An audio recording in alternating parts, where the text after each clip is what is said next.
नमस्कारम। Magnus Carlsen को ऐसे बहुत कम दिन आते हैं जब कोई हार का सामना करना पड़ता है, राइट? तो ये जो गेम है ये सर्गेई कारयाकिन जो कि रशिया के एक टॉप मोस्ट प्लेयर हैं, वर्ल्ड चैंपियनशिप में भी खेल चुके हैं, मैग्नस कार्लसन से हारे थे उस वक्त, लेकिन आज उनका दिन था। तो देखते हैं कि क्या क्या क्रूशियल पॉइंट्स आए थे इस गेम में। एक बहुत ही बेहतरीन टूर्नामेंट शुरू है, इंडियन टाइम के हिसाब से थोड़ा सा ऑड है लाइव उसको चेक करना, लेकिन उसका हम एनालिसिस देखते हैं और जो भी इस टूर्नामेंट के जो इम्पोर्टेंट गेम होंगे मैं डेफिनेटली आपके साथ शेयर करने वाला हूँ। उसके पहले मैं बताना चाहूंगा कि मैंने टॉप 5 चेस पोजीशन सीरीज में मैग्नस कार्लसन का एक वीडियो बनाया था, वो जरूर आप देखना, बहुत ही बेहतरीन उसमें सिलेक्शन है। हम लोग डायरेक्टली अब आ जाते हैं गेम की तरफ और देखेंगे क्या हुआ था इस गेम में। E4, E5, night to F3, D6। Generally ये जो सिस्टम है वो हायर लेवल पे इतना ज़्यादा नहीं खेलते हैं और ये एक हिसाब से एक रैपिड गेम है। तो मैग्नस कार्लसन ने डेफिनेटली उनको सरप्राइज करने के लिए और नए वेरिएशंस ट्राई करने के लिए किया होगा। D4 खेला यहाँ पे, e cut D4, knight into D4 and then knight F6। Leader defence में जो कि E4, E5 and F3, D6 से स्टार्ट हुआ था, वहां पे आके एक नॉर्मल पोजीशन आ गया है, night C3, bishop to E7। Generally ये पूरा सिस्टम ऐसा ही आ जाता है पर्क में। C6 भी खेलते हैं जो बाद में हुआ भी था इस गेम में, लेकिन पर्क में जनरली G6 पे बिशप रहता है। G6 खेल के BG7 पे बिशप रहता है, E7 पे नहीं रहता है। G3 खेला यहाँ पे, short castle, bishop to G2, और एक हिसाब से वो इस बिशप को एक अच्छा खासा डायगोनल दे रहे हैं और D5 को भी कंट्रोल कर सकते हैं। फ्यूचर में H3, F4 ये स्ट्रक्चर मेंटेन कर लेंगे तो व्हाइट के लिए स्लाइटली बेटर पोजीशन लग रही है मुझे। रूक E8 खेला यहाँ पे मैग्नस कार्लसन ने, short castle, bishop to F8 and H3। जैसे हमने बोला था कि इन स्ट्रक्चर्स में जितना मैं भी खेला हूँ व्हाइट से, उनमें G4 स्क्वायर को मेंटेन करना बहुत ज्यादा जरूरी होता है, बिकॉज व्हाइट जो है वो फ्यूचर में F4 खेल सकता है इसमें।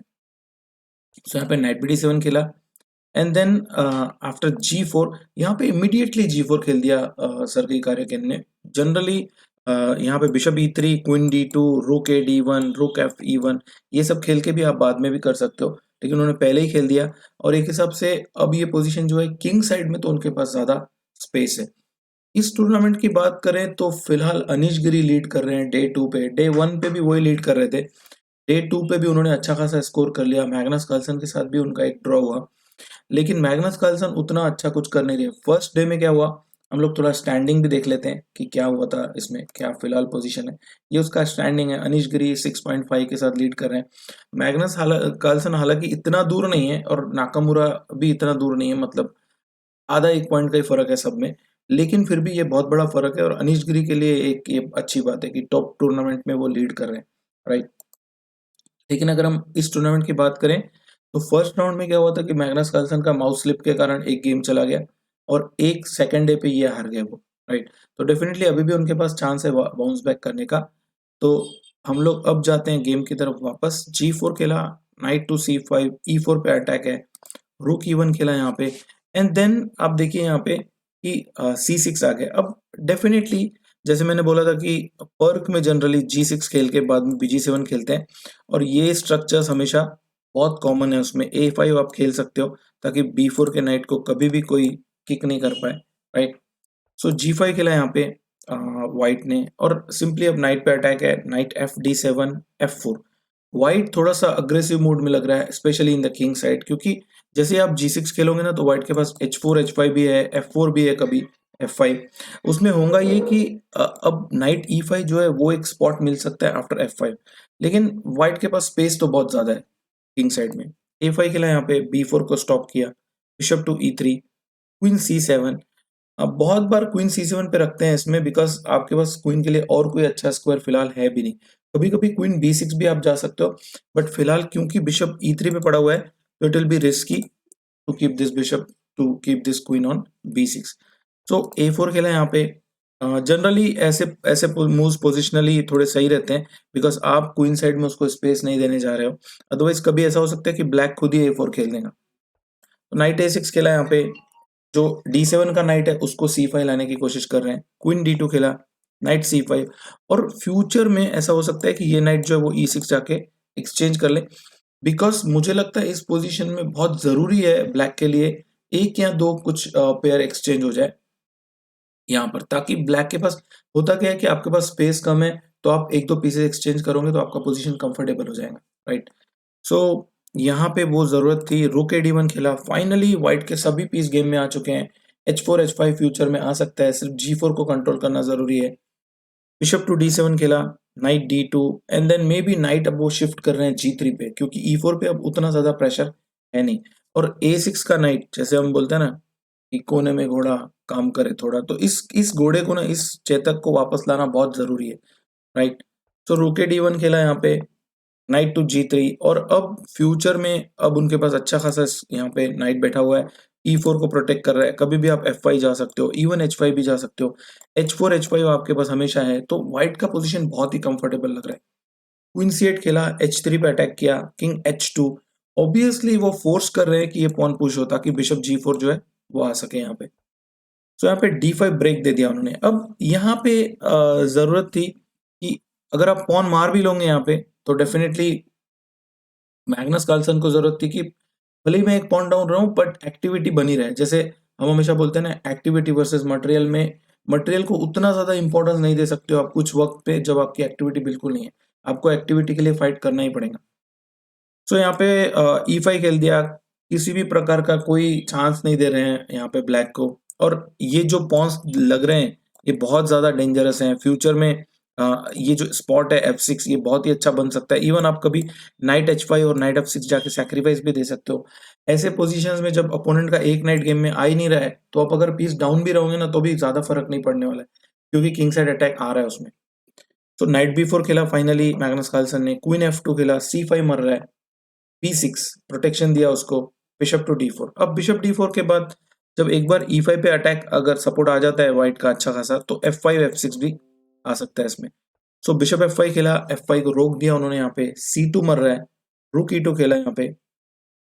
हालांकि हम इन दोनों रुक्स में से कौन सा खेलना चाहिए ये हमको सोचना चाहिए।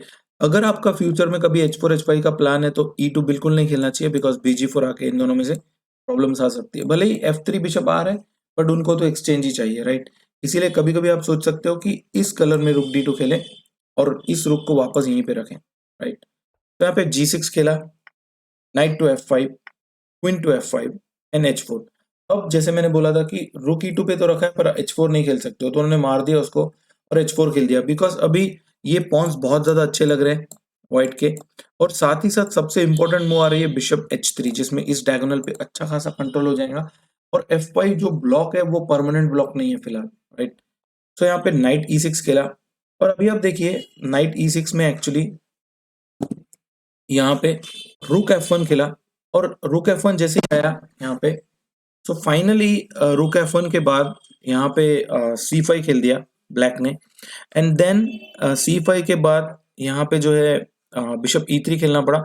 और अब लग रहा है कि यार D4 में से कोई ना कोई एक पीस तो मर रहा है, लेकिन आप थोड़ा सा रुक जाइए यहाँ पे, बिकॉज सर्गेई कारयाकिन ऐसे प्लेयर नहीं है जिनको नहीं दिखा होगा कि D4 पुश हो रहा है और दो में से एक जो पीस है वो मर रहा है। यहाँ पे उन्होंने पहले ही देख के रखा था कि यहाँ पे सिंपली बिशप H3 आ रहा है, बिकॉज अब देखिए क्वीन के पास कोई जगह ही नहीं है और एक्चुअली क्वीन ट्रैप हो गया है। लेकिन यहाँ पे एक मूव है ब्लैक के पास which is d cut E3। उन्होंने सोचा चलो मार देते हैं, अब अगर F5 आप मारोगे तो आपका भी F2 मर रहा है। बट यहाँ पे सर्गेई कारयाकिन ने बहुत ही अच्छा मूव देख लिया था, क्वीन G3, और अब क्वीन ट्रैप हो गया। वर्ल्ड चैंपियन का क्वीन ट्रैप करना कोई आसान सी बात नहीं है, डेफिनेटली उन्होंने कुछ ना कुछ देख के रखा होगा।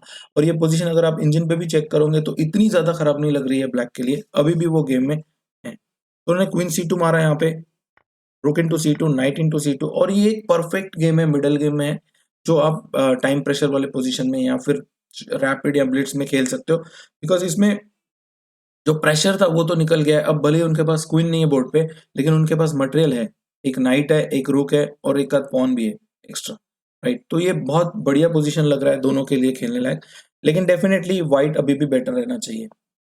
F5 खेला इन्होंने व्हाइट से, रुक टू D2। यहाँ पे जहां तक मैं चेक कर रहा था इस गेम को, तो यहाँ पे एक मूव सजेस्ट कर रहे थे सभी लोग कि नाइट D E4 खेलना चाहिए, यहाँ पे नाइट ED4, ताकि अब जो है इसको मारना तो बिल्कुल भी अच्छा नहीं रहेगा, बिकॉज F5 में हमेशा प्रेशर बना रहेगा व्हाइट की तरफ से, जो कि एक्चुअली गेम में हुआ भी था बाद में, राइट।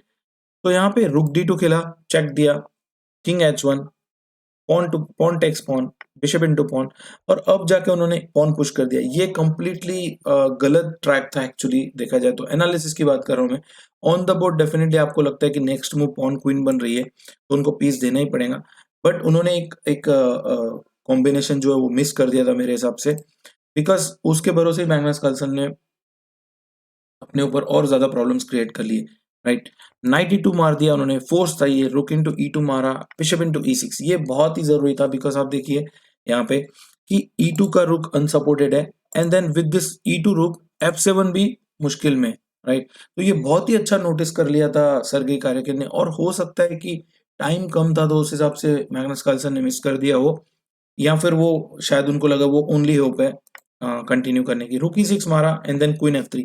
अब एक सिंपल सादा बेहतरीन डबल अटैक है यहाँ पे, और आप देखिए यहाँ पे कि रुक E7 खेलने के बाद यहाँ पे सिंपली ये मर रहा है, और इस वक्त जो है उनके पास क्वीन के बदले सिर्फ 2 माइनर पीस हैं, और किंग का पोजीशन भी इतना कुछ खास नहीं लग रहा है। अगर सॉलिड भी होता ना वो पोजीशन किंग का, और उधर कहीं ब्रेक नहीं आता, तो भी आप सोच सकते हो कि आप होल्ड कर लोगे, लेकिन अभी तो मुश्किल लग रहा है ये।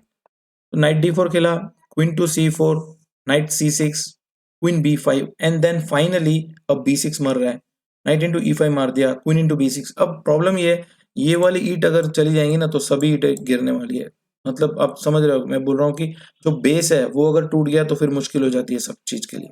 नाइट C4 खेला यहाँ पे, क्वीन टू B8, रुक E4, रुक F4। अब यहाँ पे रुक अगर एक्सचेंज हो जाता है तो व्हाइट के पास अच्छा खासा चांस रहेगा इसको इजीली कन्वर्ट करने का।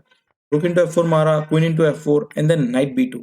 अब 2 माइनर पीस जनरली ठीक ठाक होते हैं, बट अगर ये पॉन मर जाती है और नाइट रीग्रुप हो जाता है कहीं इस साइड में, तो फिर भी यहाँ पे आप चांस ले सकते हो, होल्ड कर सकते हो, फोर्ट्रेस बना सकते हो, लेकिन मुझे नहीं लगता यहाँ पे कुछ होने वाला है। H4 खेला, H5 सॉरी, C4 खेला यहाँ पे, क्वीन टू D4, नाइट मर रहा है, knight takes pawn only move लग रही है, पॉन मारा उन्होंने C4 पे, और फाइनली नाइट C5 आ गया। अब इस वक्त देखिए आप कि ये पोजीशन जनरली ओके रहती, बट यहाँ पे सर्गेई कारयाकिन ने एक बहुत ही अच्छा ट्रिक यूज कर लिया था कि इसको क्वीन को ऐसी जगह रखा जहां पे ये जो नाइट पे तो अटैक था ही था, साथ ही साथ G6 भी आ रहा है, तो इसके बाद मुझे लगता है ये गेम बचने नहीं वाला है। G6 खेल दिया यहाँ पे, pawn takes pawn, pawn takes pawn, and then knight E6। अभी भी आप इसको मार के खेल सकते हो, लेकिन उन्होंने बहुत अच्छा मूव खेला यहाँ पे, क्वीन टू D5, बिकॉज अभी आप मार तो नहीं सकते हो इसको, सिंपली E6 मर रहा है, तो यहाँ पे A4 खेल दिया, क्वीन टू F5, पॉन अभी भी नहीं मार सकते हो आप, नाइट खेला, और फाइनली क्वीन D7। अब A4 मर रहा है, D8 मर रहा है, और आप नाइट को नहीं हटा सकते हो क्योंकि ये मर रहा है, और मतलब अगर आप नाइट E6 खेलोगे तो सिंपली मैं क्वीन टेक्स F7 मार के E6 मार दूंगा।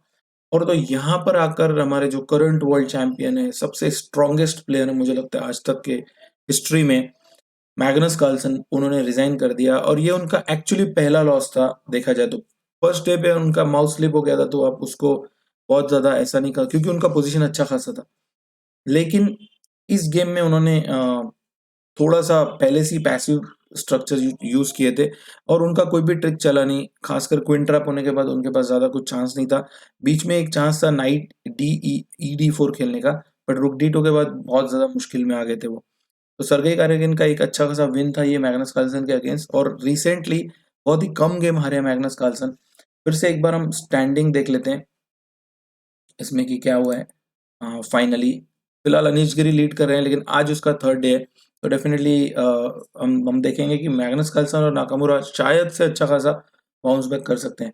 इंडिया के लिए अच्छी बात ये नहीं है कि विदित जो है वो एकदम बॉटम में है फिलहाल, मतलब बहुत ज्यादा उनका स्कोर नहीं हो रहा है, तो उनको उनको भी अच्छा खेलना पड़ेगा। बहरहाल इस टूर्नामेंट में बहुत अच्छे गेम हो रहे हैं, तो डेफिनेटली आपको फॉलो करना चाहिए। मिलेंगे बहुत जल्दी, बाय, थैंक यू।